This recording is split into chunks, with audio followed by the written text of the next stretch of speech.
and I had to build inside sales from scratch. And I knew that was going to be challenging because the leads were expensive. They were extremely low converting leads. But we had so much we could work on if we worked well with the door-to-door teams. So we started out, number one, just building trust. Like every sale we made, we sent to one of the Vivint Solar door-to-door guys. We'd send hundreds of appointments a day for them. And our only job was to get them into more houses. Yeah. So at one point we were doing, when I was there, I was only there for a year, about 15% of all sales made on the doors started in inside sales. Wow. That built us the trust and helped us expand our customer base enough to where we got ready to do a lot more sales over the phone.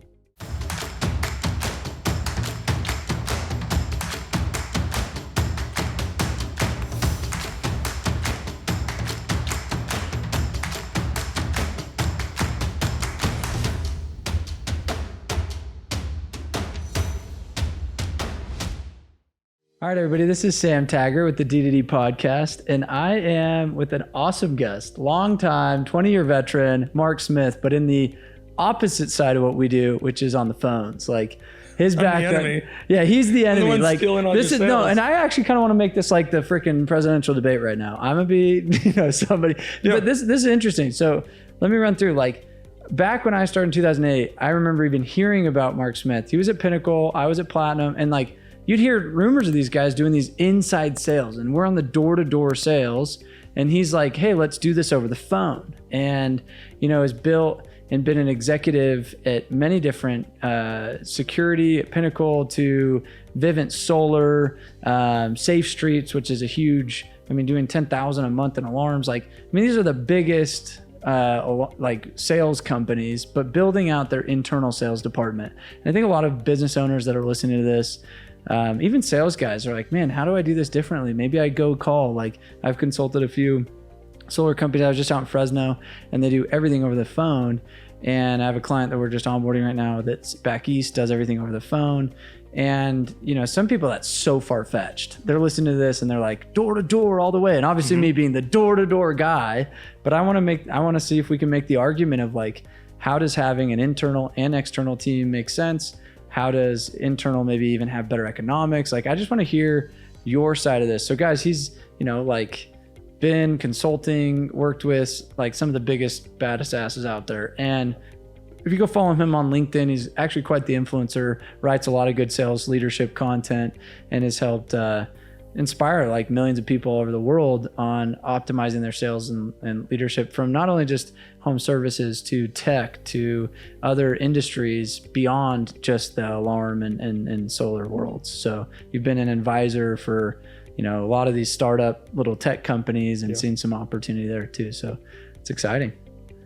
Welcome to the show. So I used to be the enemy. I remember I was actually at a conference at Pinnacle back in the day. And I think it was Jared Chappell introduced me as the enemy, and I worked for him, and I was doing. He even introduced it. Well, it was joking, but we just kind of like, because I was there to present, and I think just to basically, take the mask off and get everyone laughing a little bit. He said, yeah, we're now going to talk to the vulture, all of your enemy. Mark is over here doing, 1,500 installs a month over the phones and stealing all your sales. And we all just laughed about it because there were guys that absolutely thought the only reason inside sales worked was because we were poaching their sales. Oh, when it started, I remember Vivint, it was early days. Like my best friend right now is one of their key managers. Do you know Andrew Brothers? I know the name. So he's one of their executives in the inside sales. I recruited him in 2012 to Vivint. He did a summer with me, and then he's been inside sales since. Yeah. And I just remember like I'd be walking down a street and you see another orange sign and you're like, that wasn't there a week ago. Like that's new. What the freak? And you're like, or you'd be like, you have a customer that you ran their credit and then never sold. And then you find out they get it. And you're like, what the hell? You're calling my lead. And I just remember getting so frustrated. And I remember I had reps that were like calling the technicians and they're like, hey, let me steal that install. Yeah. Like, I'm talking like stealing it from the inside. And I was like, you guys are terrible humans. Like, you know that a dude on the phone had to sell that. It was the Wild West. It was Wild West. Yes. I just remember the battle. So anybody that doesn't understand the context, I'm trying to bring stories of me on the doors and just being like, F that technician, where are you going? What, like, can I, and just seeing those battles. And I was like, this is where he's saying the enemy, because we saw it as like stealing, but in reality, I'm running a business. It is not stealing. It's just smart. No. So, I mean, the reality was, so I saw that as an issue pretty early on, because we started to get, it really came to a head when there was a couple of bad actors on the doors that, because they had access to the same CRM, they would just start claiming everything was theirs. Yeah. And it got to the point where I was like, well, this has got to be an issue I need to address. And so we put a QA process in that made it basically impossible for inside sales to steal a sale. And I would say 15 to 20% of the sales that were made through inside sales, we proactively gave back to a door rep. Yeah. Like, just gave it back. That we would call them and say, congratulations, you have an install. And so it took a while though before the word got out that this Mark Smith guy is running a really clean shop and is not stealing sales. There was more than enough to go around. Now at Vivint, because Vivint was so big at the time, and I'm not sure that their inside sales leader at that time was all that motivated to do the same thing that I did. And so I think Vivint had a lot more angst in their department. And there was a real clear objective at Vivint at that time to make inside sales bigger than door to door, which was, and they would state it out loud. Whereas at Pinnacle, that wasn't anything that we stated. It was, we're going to run a nice solid business. We're going to try to get to 20 to 30% of the company's overall installs, do it a little bit cheaper, have sales in the off months. And it just took a long time before I built the trust of the outside guys to know that I wasn't stealing a thing. And then we started working so well together. There was a time where it was a brutal fight. But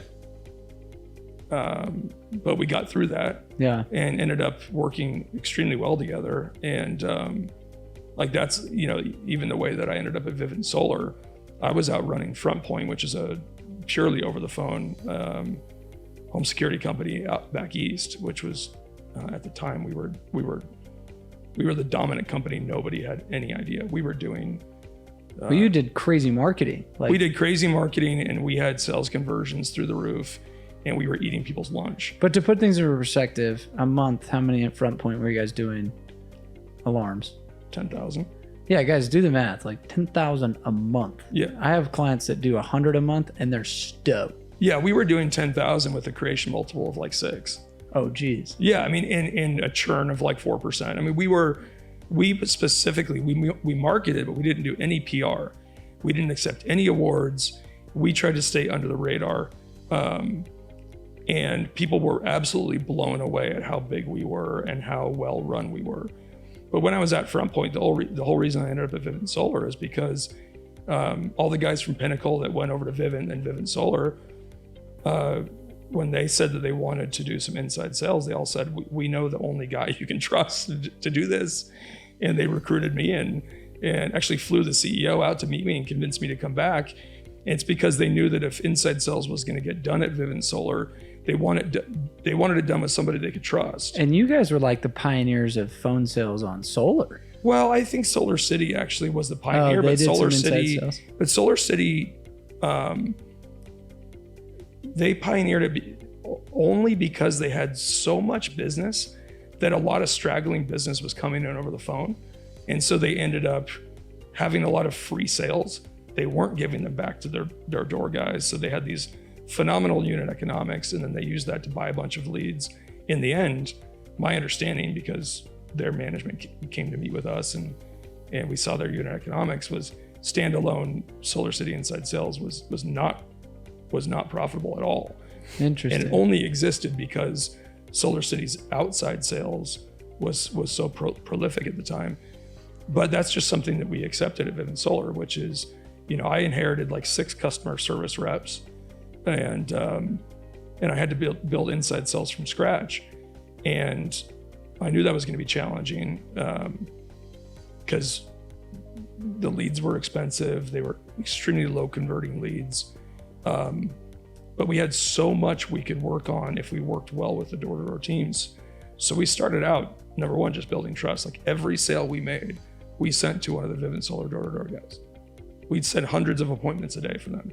And our only job was to get them into more houses. Yeah. So at one point we were doing, when I was there, I was only there for a year, about 15% of all sales made on the doors started in inside sales. Wow. That built us the trust and helped us expand our customer base enough to where we got ready to do a lot more sales over the phone. Started to get trusted to do the upgrade sales over the phone. I then actually moved on, but the team that I built is still there doing it, and they are massive. They're now doing their sales over the phone, not only upgrades but new sales. I think they've got 300 or 400 reps at this point. I mean, they are absolutely crushing it. And but that only happened because we built trust before we tried to do our own thing. Well, here's something interesting statistics wise, and I haven't brought a lot of inside sales people on the D2D podcast, right? So I thought this would be fun. And I was like, who could I bring that has like understanding the D2D side very much so? And I respect the hell out of it, by the way. Yeah. I love door-to-door salespeople. Yeah. I wouldn't do it myself because I know my personality, but I think one of the things that endeared me to them is I could not have respected these guys more. That's awesome. I loved them to death, and I wanted to help them in any way I could. Which is like key, because if your inside sales leadership doesn't understand that, because I've watched in some companies it be more of a battle and not a respect thing, and it needs to go both ways, guys. Like if you're running an inside sales, the outside needs to respect the inside needs to respect the outside. Yep. And you know, because that mantra of like, well, you're in an air condition, I'm getting my face kicked in, you know what I mean? And they feel this entitlement. I've seen, you know, some kind of like, we're better than, and I'm like, wait a minute. Because I watch Vivint and my buddy, they go from 20,000 accounts a year, 50,000 accounts a year, 70,000, 100, 200, 250, you know what I mean? And the outside just stuck at 100,000, 150, you know, and I'm like, wait a minute. They could economically scale inside at a easier, more sustainable way, which then increases the multiple of an actual EBITDA on like buying a business. And one of my really close friends in San Diego just sold his business for a 10x multiple in solar. And you know, you look at most solar companies that are on an outside only basis, they're getting a 3-4 multiple, maybe if that. And you're like, wait a minute, why did he get a 10 offer?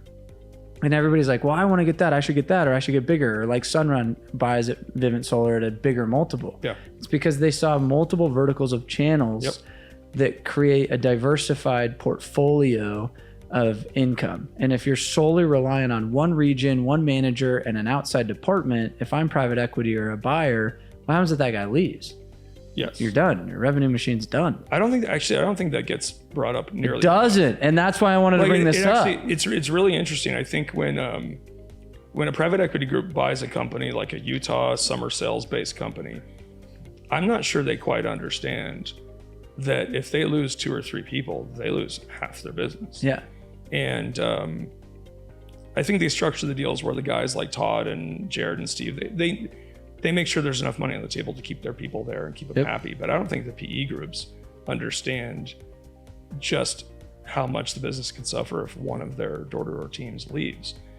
And so diversifying with inside sales working with door-to-door, inside sales upgrades, retention, I mean, you name it, the power of the phone is we're able to reach people that door-to-door can't reach. There's downsides to inside sales. You know, one of the upsides of door-to-door is you don't have a ton of fixed costs, right? It's commission only, and if somebody doesn't produce, they don't cost you all that much money. In inside sales, there's a lot of fixed costs. There's salary, there's obviously commissions on the variable, but there's also lead costs. And so while it can be extremely profitable to do it, you have to manage things very, very tightly. On the other hand, it's easier. So if I've had this before where I've had top reps leave me, mostly because I've had to fire them because they've done something like lied to a customer. And But there's no concern doing that because I literally just put somebody else in their seat and provide to them the same leads. And the only thing I risk is their conversion versus the conversion of the person I just got rid of. Whereas on the doors, if 20 people leave, 20 people, I mean, you don't just you can't just like them. replace that. No, you just can't replace them. So both sides of the coin have serious advantages, but where they get really powerful is when they work together. Yeah. And we see that not only in security solar, but we see this in POS sales and software sales. I mean, one of the best models I've seen is to have face-to-face inside the large cities, inside sales calling the suburbs and the more the rural areas, and them all collaborating quite well. You can make a lot of money. There is, I mean, the other thing about back to Vivint though is one thing that I'm not sure door-to-door gets enough credit for is they drive a ton of inbound attention to Vivint inside sales. People, it's so funny. You know how many times I go to a company or a conference and I'll have people come by and they're like, oh, I don't do door-to-door, right? I'll be at a roofing conference or I'll be at and they're like, I just don't want that name. And I was like, interesting. I don't think you realize the amount of loudness you get when you drop a team of 50 ninjas into a neighborhood. People, despite them slamming door, they're looking up. Who's that? Yes. They left a card. They're like, well, I'm interested now. They don't necessarily want to call Tommy back that just bugged them at dinner. Right. But they're like, I still need it, like, you know, in my due time. Yep. And, you know, there's an element of noise that outside brings that is a marketing play. Or why would somebody pay a dude to sit in a chicken outfit holding a sign on the corner being like, free this? It's it like, works. It works. Yeah, it works. No, so that's what I mean, inside sales, again, we luckily had technology at the time that we could figure out whether or not one of our guys had ever been on those doors. And if they had, we always erred on the side of giving it back to the door-to-door guy, always. But it was only 10, 15% of the time, 20% of the time. If a company as big as Vivint, and I don't know how Vivint does it, but if you're a multi-billion-dollar company and you don't know exactly which doors have been knocked on, and you can't mesh that with who calls inside, you're really just purposely trying not to work together. I think they do that at Vivint where they do work together. But I made it like an obsession to make sure that no one can ever say that we took a sale. And I loved calling up reps and congratulations. I never once got a phone call, and I was in the same market for 4 years. Yeah, so I mean, we would call them up all the time and just say congratulations. You just like free deal. Yeah, they called in. We just did 3 houses, and they're going in your name. And they said, well, how does your guy get paid? And so I still pay him. There's enough money to go around. That's cool. But the funny thing is, actually, at that conference where I got called like the vulture and the enemy, I finally realized why there was a bigger reason than people thinking I stole their sales.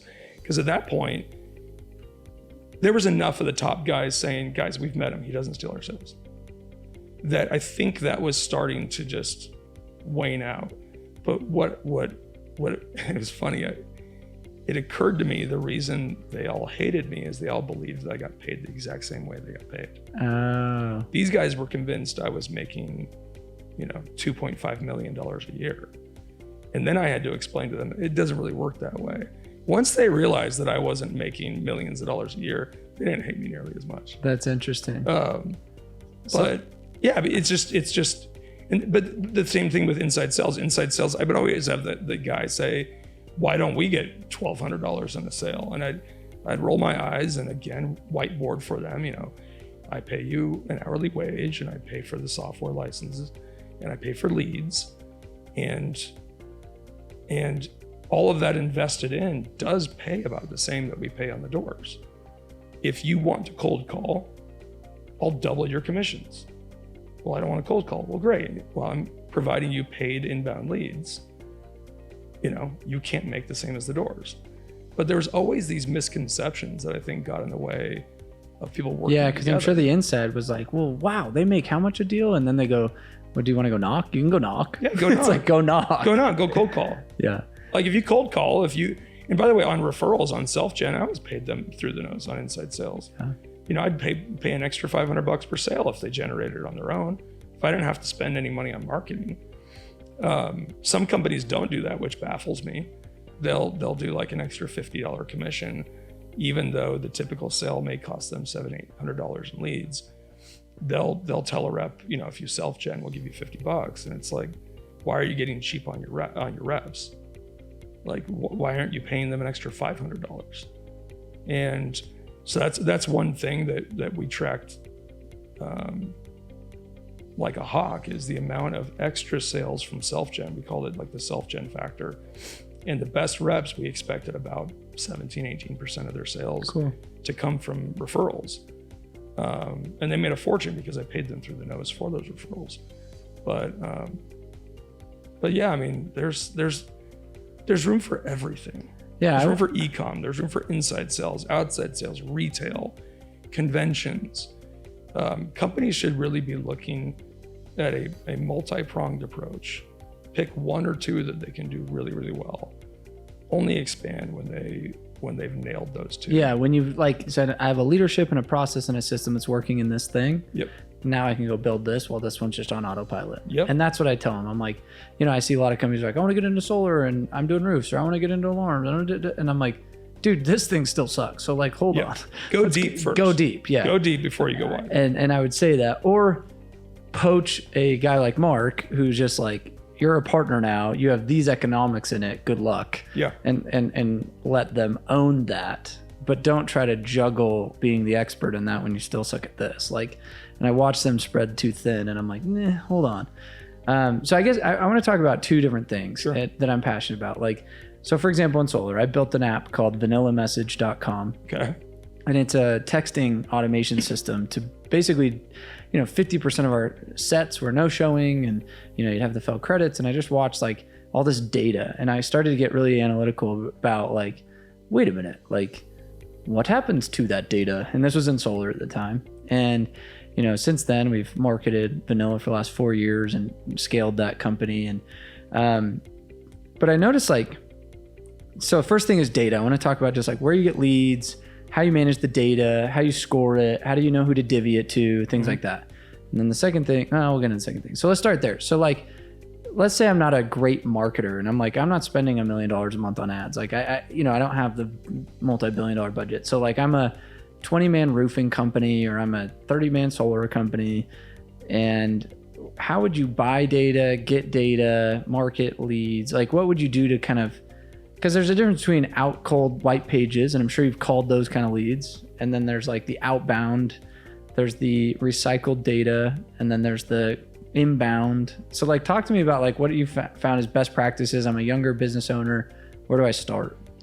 Well, it depends on what industry you're in, because the amount of people search, first you got to look at what market exists, whether or not your company exists. If you're a 20-person roofing company, we know that there's 100 other roofing companies in the area. So there's a lot of companies out there generating a lot of interest in roofing. You're not making a market on your own. And so the way that you would go and use data or buy leads there is very different than like when they were starting Vivint Solar, which is they're essentially making a market from scratch, which is crazy expensive.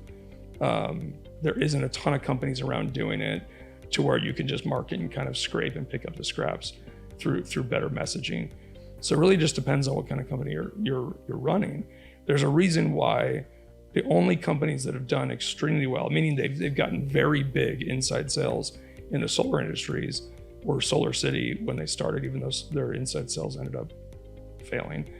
Vivint Solar, which I guess is now Sunrun, which is thriving. But they did it in combination with a door-to-door in a retail world that was out there making the market. And then they combined that with traditional marketing, lead purchasing, rehashing old data, you name it. And that's how you can be really successful. Otherwise, inside sales in solar is prohibitively expensive unless you're a very small company. My brother owns a solar company and they do everything over the phone. But they're not terribly big. They have huge margins and they provide an awesome service, and he makes a phenomenal living. But this isn't a company that's trying to have 500 reps. I mean, he has like 4 salespeople. So it really just depends on what your identity you want to be as a company. Now, if you have If you take like a solar company who has a ton of people out on the doors, you absolutely should be using a door knocking app that identifies the houses that you went to. There's no reason you shouldn't already have credit information on every one of those doors. I know no one wants to talk about this, but the credit bureaus will sell you anything. We all think that we have to go get permission and signatures to run credit. No, there's ways to get credit data on every house in America in pretty creepy ways, and it's perfectly legal. So if I'm sending somebody out on the doors, I'm gonna want them to know the likelihood of somebody passing credit before they get there. I'm gonna wanna know whether they knocked on the door, whether they got any, contact. I wanna know how many people in their neighborhood have solar. And then at that point, if we've exhausted the door-to-door opportunity, we can take that data, put it together with other data we can pull from a million different data sources, and we can score that lead, give it back to an inside sales rep with a tremendous amount of information. But the key is typically still calling and referencing the experience they had with the door-to-door rep. Because in inside sales, the most important thing when you're making an outbound call to somebody is to get them to not hang up on you in the first 50 seconds or so. That's like step one. So you want anything that enables you to get them to stay on the phone with you. That could be an inbound lead. That could just be referencing the person they spoke to out on the doors. So the data is not hard to get, and it's not terribly expensive, but you have to be really intelligent about how you put it together. You don't want to waste phone calls on people that will fail credit. You want to, if you can, you want to be making phone calls in neighborhoods that have already been knocked, or neighborhoods that already have a lot of homes that have solar. We used to call into areas when we knew there was an install going on. We knew that our top reps were going to be out knocking doors in those areas while the orange truck was outside. When we could, we're trying to call into that neighborhood as well, and just anything that gets that homeowner. Hey, we have an install going over on 32nd. Yes. Yeah. And the goal isn't necessarily to sell them on the phone. The goal is to get them to purchase from us however they want to purchase. It could be over the phone. It could be just getting our top guy back out to their house. We talked earlier about the outside team is a huge marketing engine. Well, if you're smart about it, so can your inside sales team. It can rehash what has already been knocked on. The other thing is pre-install retention. I don't know what install rates are these days, but a couple of years ago, it would take months before you can install somebody, and the amount of fallout between their contract signed and being installed was pretty massive. If you're not using inside sales to keep those leads warm, you're out of your mind. Yeah, it's not hard to do it at all. And again, it's this collaborative effort. If there's not trust, a door-to-door guy will say, don't go anywhere near my accounts. Yeah, I don't want one of you losers on the inside sales team to screw it up. But once you have buy-in, you always start with your early adopters who trust you. You say, listen, let's look at your install rate. Let's say that you have a 40% drop off. We're going to call into those. We're going to track that data over a certain period of time. If we don't move the needle for you, then we're not going to do it anymore. But if we do, we're going to work together in a number of different ways to make sure that this customer stays hot. Cool. And same thing with future upgrades. I mean, there's no reason why a customer should call in, want to get more panels put on their house, and then have to go through some weird flow chart to get back to a door-to-door rep who may not even be at the company anymore. Then you're trying to get to their manager who assigns it to somebody else, when all you really should do is just get it closer to the phone. And if you want to compensate the existing rep, then you can do that. You can always work that out. But everything has to be thought of as collaborative. When you do that, the unit economics get really, really good. And you buy yourself enough budget to go after the greenfield business that nobody's been anywhere near, that costs a lot more to contact, either generating paid search leads or display advertising or cold calling. But you use that collaborative unit economic to get you a budget to go out and create business that nobody on the doors has touched. But it's very hard to do that if you don't already have quite a bit of profit coming from a collaborative effort with the doors. Yeah, that's a good point. Otherwise, you have to stay small. Yeah, It's actually not that hard to start a solar security company over the phone if you want to stay small. Yeah. But as soon as you get to the point where you really want to grow, there's this weird black hole between, you mentioned, the guy doing 50 sales a month wanting to do 200 sales a month. There's a big jump between 50 and 200. Yeah. And there's an absolutely massive jump between 100 and 1,000. It requires entirely different strategies, huge investments, and it may not be the right thing for them to do. I won't name the solar company, but there's a large solar company that's called me in multiple times and said, will you please start an inside sales division? And I say, no, because I'm not going to waste millions of your dollars. It's not going to work. You don't have enough going on the outside for this to make a lot of sense. So I'd rather just say no and save you a couple $1 million. That same company has called many of my friends, and they've all said the same thing. So sometimes it just doesn't make sense to do inside sales. Other times it makes perfect sense, and that is when you already have a really big sales engine going that is also a marketing engine. You have a ton of data that you can exploit, or you want a lifestyle business where you do local marketing, local lead gen. You have a couple dudes on the phone. Yes, and then you make like my brother makes a phenomenal living, and he only has 20 employees, and he doesn't want to double and triple. Yeah. Because doing that would now your lead cost goes out the roof. Your it's manager, an entirely different monster. Yeah, it's a whole entirely different monster. So some people just need to restrain themselves from doing something stupid. And inside sales, if done wrong, can be incredibly expensive. Yeah. But if done right, it's like printing money. So let me just rapid fire questions, kind of one word answers. I am your brother. What are the key softwares I need to make sure that I get that set up? What call thing do you recommend? What CRM helps you track the data, that kind of stuff? Yeah, I mean, the dialer's simple. I always just say use Five9. Okay. It's the easiest one to set up. There's lots of experts if you want to make it highly complicated, but Five9's super easy. I like Zoho for a CRM. They have a native dialer as well. You can get Salesforce. I would only use Salesforce as the out-of-the-box solution. I would not customize Salesforce in any way, but it's not complicated. You need a data provider. You need a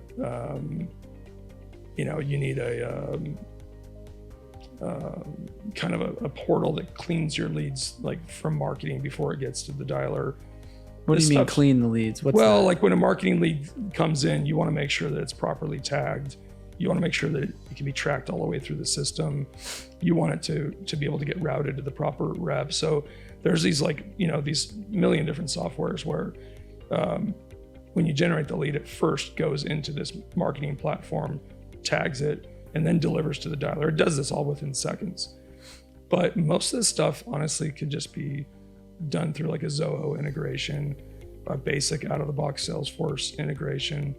They all have native dialers at this point. I just like Five9 as a dialer, but there's 100 different dialers you can use. What's that called that aggregates the lead? Because we use a web form inbound, puts the name, phone number, it sends into our active campaign, it tags it with lead form, and then it zaps into Salesforce.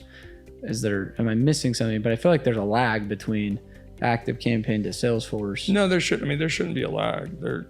All of this stuff should happen within seconds. I actually still consult with companies where one of the first things we find out is that they do it manually, and we just, I'll call a great RevOps guy is Steele Anderson with Rops.io. I just call him and say, listen, we've got a company who's getting form fills. They go into marketing, then marketing's doing some sort of manual process to tag. Then they head into the dialer, and then they head into Salesforce when it gets called the first time. And he just laughs and says, okay, I need 2 hours, and he'll meet with them, and he'll put something in there. He'll choose, depending on what CRM they're using, what dialer they're using, he'll choose the right tool, plug that in, and all of a sudden it's automated, and it's perfectly tagged all the way through. There's a lot of different strategies on whether you work off leads or opportunities. These are all inside sales jargon that It doesn't make a whole lot of sense unless you've worked within Salesforce or whatnot, but any inside sales leader can put this stuff together really quickly. Any RevOps leader can put it together quickly. The longer it takes, the more you should question it, because these are very simple things. You know, if somebody tells you they need months to build out this for you, you need to run for the hills. Okay. Because for most, you know, certainly for a smaller company, this is a one day integration. Just build me the do. Yeah, and again, most of it can be contained in-house with like a Zoho or a Salesforce. And then if you don't want to do that, there's 100 different programs you could use. But it's not complicated if you have somebody who knows what they're doing. That's cool. Well, any other advice like for the guy that's looking to maybe do that little 4-man little like side hustle thing on the side, that they're trying to support their outside, but they're like, man, I feel like I'm missing all this opportunity on an inside department. Any other tips you'd give that guy? Well, a couple of things. Number one, if you're really small and you want to keep it super profitable, I would lean heavily on reputation. So many leads come from Yelp and Google, and I know those can feel sometimes like extortion, but you'd be shocked how many inbound calls with, 90% conversion rates come just because somebody searches for a local solar company. And you can be a national solar company, but if you have a local presence in that area, you'd be shocked at how many sales just come because somebody Googles, that's why we started Vanilla Message. I bought it as a review management tool. Yeah. So like it's designed to just be like scale 1 to 5, how'd we do? Yep. And you get the review. And I go to companies, I'd be like, you have 40 reviews, all your competitors have 200. We need to change that. Who you calling if you looked up Google solar company, your market? You know what I mean? Yeah. Like, let's fix that. So like that was one of the first things I started with it. And then I realized, oh man, there's more power to texting than just the review part. Yeah, I mean, so the review part that's like taking candy from a baby, right? Yeah. You make sure you have a really good reputation in your markets, and you just get inbound calls. The next thing, and this is kind of like a dirty little secret of the security and pest control in the solar world, is all these review sites that generate the majority of leads come from these review sites, like Consumers Advocate. Solarreviews.com. Yeah, these are absolute pay-to-play reviews. All right. They, hopefully I don't get sued for saying that, but I'll win the lawsuit anyway, because every one of these have contractual obligations with these companies to rate them high. And some companies are paying for the number one spot. Like they have an exclusive, no matter what happens, they get to be rated the number one solar company in the country. And they can be number one in one area and not listed in another, but these are companies that claim to be giving honest, non-biased reviews, and that's just simply not the way it works. You literally just pay to be ranked. As a small provider, I think that is a strategy to go after. They can be expensive leads, but if you have a really, really good organic presence, like let's say in San Diego, and you go to these pay-for-play review companies and you focus on getting yourself ranked in that specific area, combined with your door-to-door efforts that generate a lot of interest, it blends together nicely for a pretty nice little business. Other than that, if I'm a small company, believe it or not, I'm still going to do some pretty traditional marketing. I'm going to make sure that I'm in the money mailer, and I'm going to make sure that I'm going to sponsor little league teams. Like sometimes we want to go so complicated when it's just a lot easier than that. The next thing is, and this is when I say next, I would say it's more important. And that is, you have to teach people how to generate referrals. Like, it is mind-boggling that sales as a profession has been around for however long, but the thing that is taught worst of any skill is how to generate a referral. I mean, it's bonkers, right? We teach people how how to plan their day and how to use their technology and how to knock on doors and how to get anyone to talk to them and how to stay in the house long enough to do your pitch, how to get a same day, how to keep them on the line until their solar system goes in. We teach them all these things. We send them to every, conference on closing strategy. And yet you look at what they teach and how to generate a referral, and it's mostly non-existent. And the most bold sales reps in the world will tell you that they're scared to death of asking for a referral. 100%. It's bonkers. Couldn't agree more. And so what happens is companies will say, you know what we'll do? We'll do like what DirecTV does, which was we'll incentivize the customer to refer their friends. That's a complete waste of time. Unless you're DirecTV and you can put $20 million towards that campaign, like literally nationwide, incentivizing customers $100 to refer a friend. Yeah, it might work every now and then, but it's opposite. You should be incentivizing your own sales reps to generate self-gen business without the help of marketing. And you should be teaching them how to do it and providing them the resources to do it.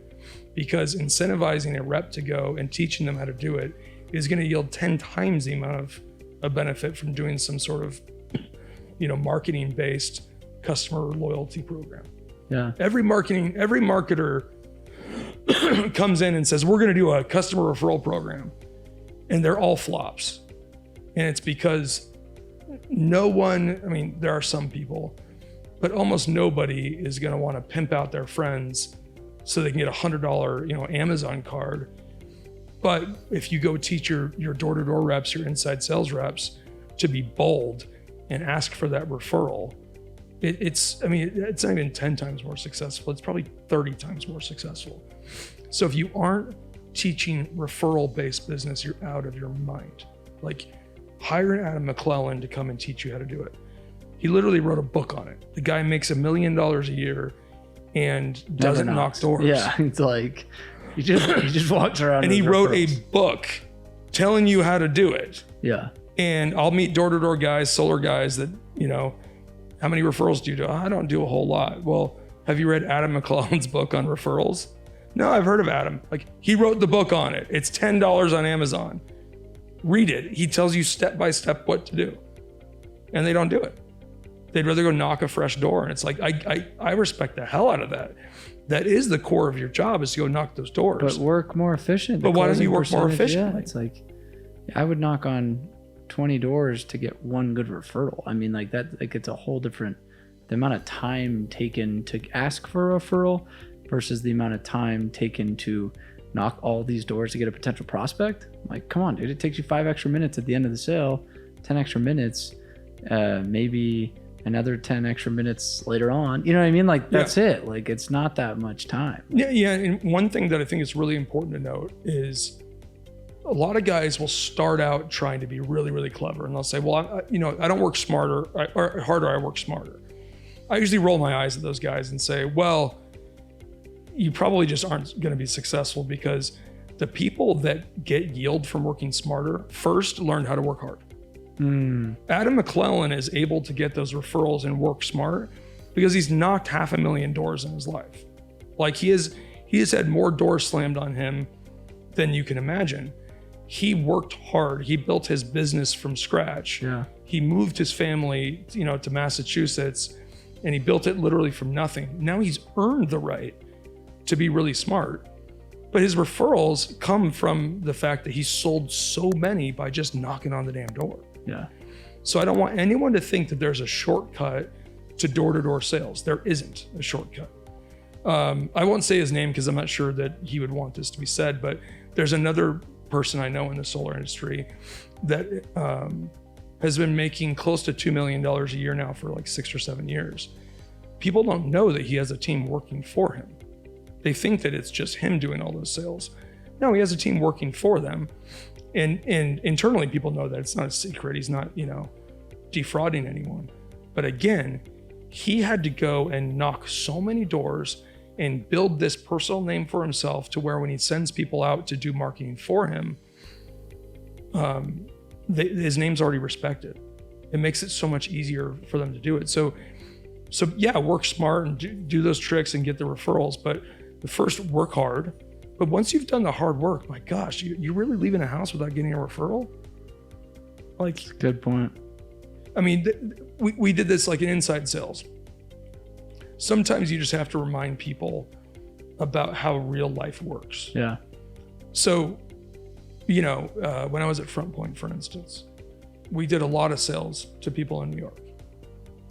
And I'd get my team together and say, do you understand that like 20% of the people that you talk to, that you sell a security system for their home in New York, 20% of them have a second home.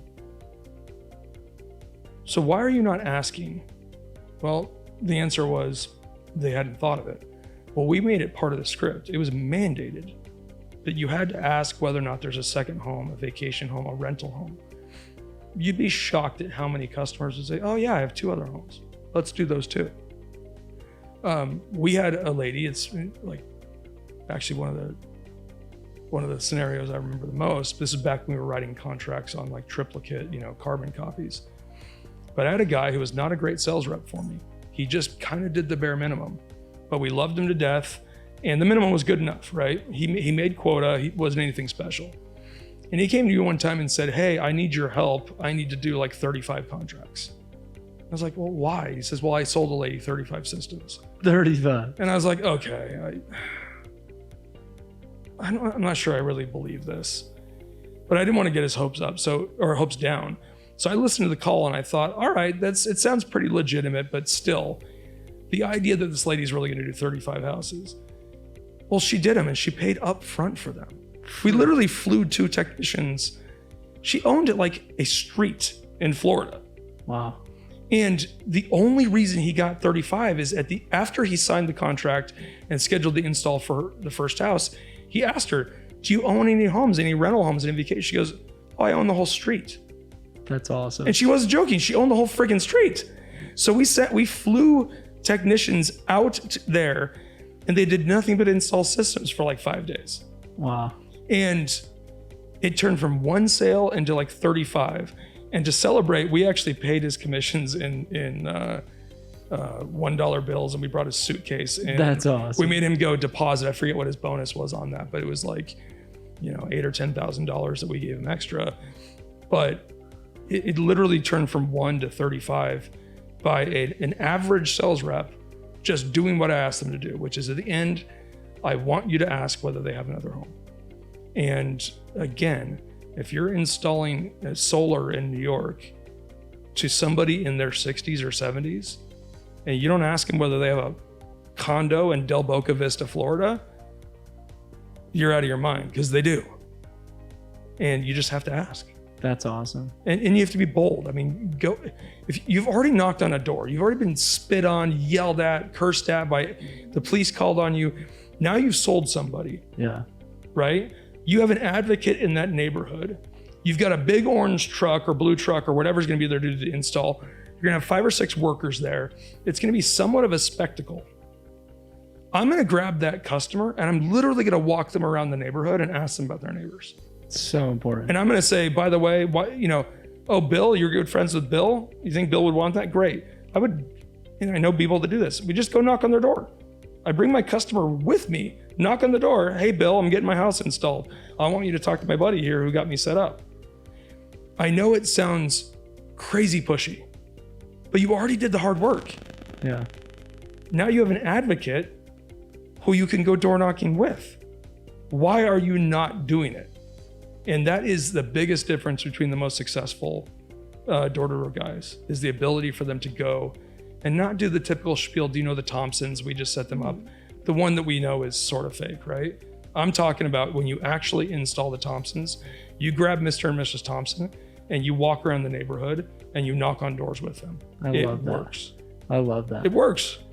Guys, this has been unbelievable. So if you're listening to this, like, there's been 6 journeys of content through this podcast. It's already been. Well, you can tell. Like, I know. I'm an inside sales. I believe in door to door. No, I love it. I love and that. I love learning from them because they are the most hardcore salespeople in the world. Yeah. Inside sales, yes, we get screamed at on the phone. We get told to screw off, whatever. But we don't have to talk to those people again, and they didn't do it in our face. Yeah. Door to door guys that go and knock doors all day long and deal with that face to face. to me, that's another level of skill and willpower. Drives me nuts when they get to that point and then they don't do like the next 2 or 3 steps. I know. I'm like, dude, you're in their house. Like, just walk them over. An inside sales guy's not like, let me walk you over to the house. Like, no, it's hard to do that. Like, no, we will ask who else in your neighborhood, and we'll say, will you go tell them, or should this referral email? But you're not like, hey, come with me across the street real quick. Yeah, but I still legally have to go and determine, like, let's say that I've got a lady, she's clearly an influencer in the neighborhood. She's the head of the HOA, whatever. I close her. As an inside sales rep, I still don't have a legal right to call the people in that neighborhood. Yeah. Now, I can pull their data, which is not hard to get, and I can scrub it against the do not call list. And I'm going to end up with about 15% and it's about 17% remaining. So I've got very little that I can actually do to call out on those people. We still do it, and it still has limited benefit, and it's really good economically. But door to door, there's nothing saying that you can't knock. Well, unless obviously you can't knock the neighborhood, but you should be knocking that neighborhood. You should be asking them for referrals. Get everything you possibly can out of that advocate.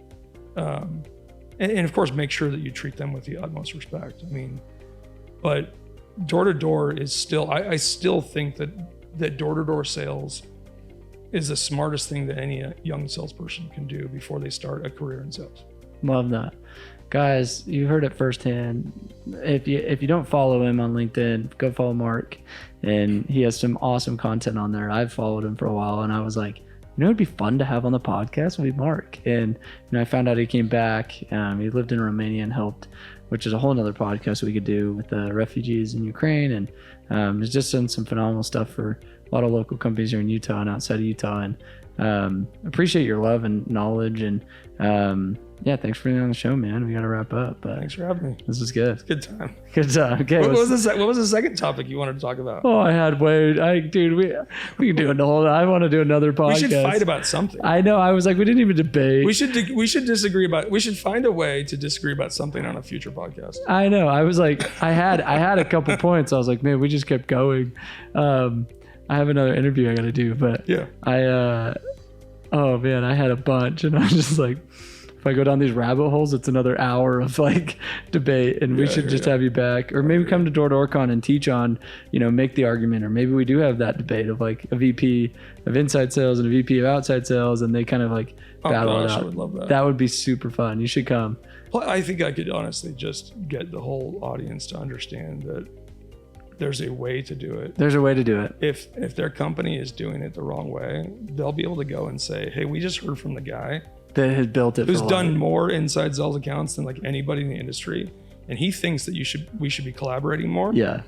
No, it would be good. Like, I mean, there's a lot of big companies that come, and and there, I think a lot of. So if you guys are listening to this and you guys think Mark should be, we're still going. Yeah, I mean, no, but like we should have something at DoorCon on inside sales. I think that even if a course in my online training platform or something, because I do believe in it, and watching Andrew, my best bud, like see that thing grow, and I'm like, there's some pros to the dang thing. It's it's a trickier thing, and there's do not call lists that people need to know about. There's just elements of your cost per lead. If it's out of hand, you're like, cool, this is great, we're selling. You're like, but you're losing money every sale. There's elements of like structuring pay to. And it's just a foreign language to a lot of these door guys. And I think it'd be fun to kind of shed some light on the basics. And so thanks again. You got it.